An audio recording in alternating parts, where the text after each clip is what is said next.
On a very special collectible spot, today we're going to be looking at the Batman animated series, The Writer's Guide.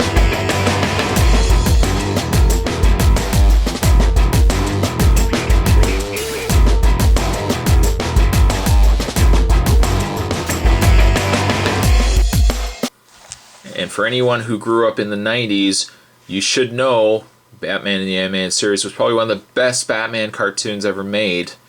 And it laid the bridge work for what would then be the Justice League and Justice League Unlimited cartoons. And of course the Superman animated series as well.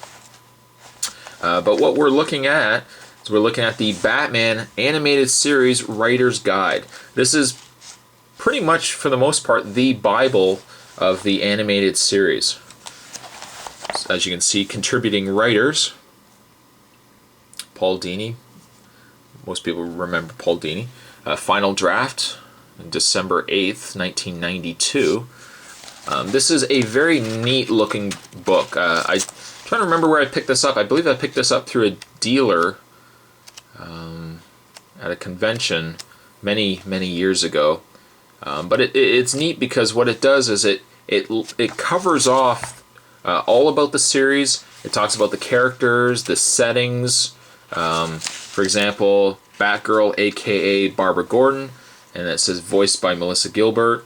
So Commissioner Gordon's attractive, forthright, and strong-willed daughter, Barbara, is secretly the crime-fighting Batgirl, a pretty curvaceous 18-year-old with long red hair. Barbara was thrust into the crime-fighting role when her father was framed for bribery, and she felt she had no other recourse but to personally investigate from behind a mask. And that says, see the episodes Shadow of the Bat 1 and 2. She's not really an equal to Batman, or Robin for that matter. Nevertheless, she is quite resourceful. Many of the items in her utility belt, for example, are variations on police equipment or things she has concocted from around the house. She is headstrong and impetuous, and often rushes in where angels fear to tread. That said, keep in mind that her occasional appearances as Batgirl are not to simply play the damsel in distress. The neat thing about the characters is not only does it go through the characters themselves, but actually gives the writers an idea of how to portray the characters or how to run the characters in the episode. It deals with well, for one thing, it has several of the different characters here, the lesser characters from like Roland Daggett. We got Arnold Stromwell, Vicky Vale. Cast changes in our second season. Characters of Maggie Page, Summer Gleason, and Officer Renee Montoya have been dropped. When you need to give Commissioner Gordon an assistant or someone to function as a secretary, that can be an ND uniform, or you may indicate that it is Montoya, meaning we would use the Montoya model, but she should be kept strictly to a walk-on and remain a non-speaking role. So very cool. All the different episodes here.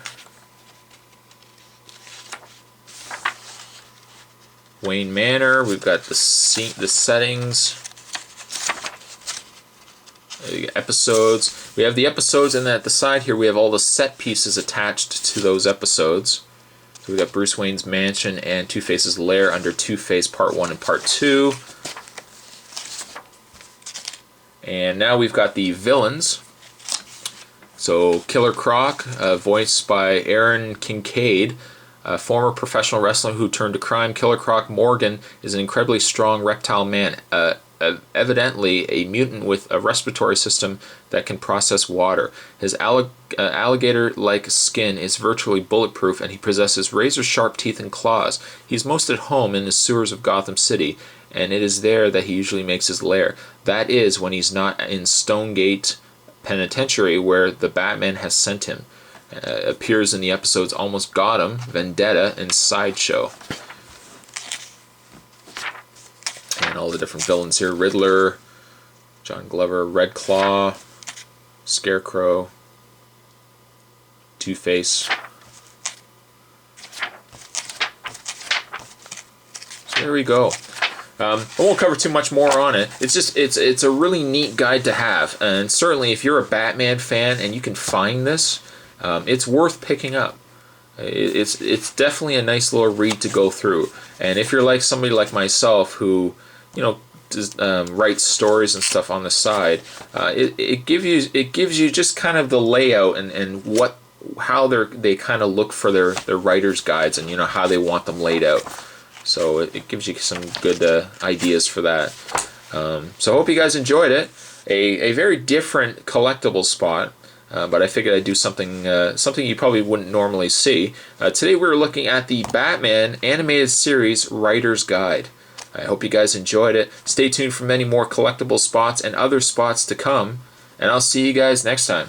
Later.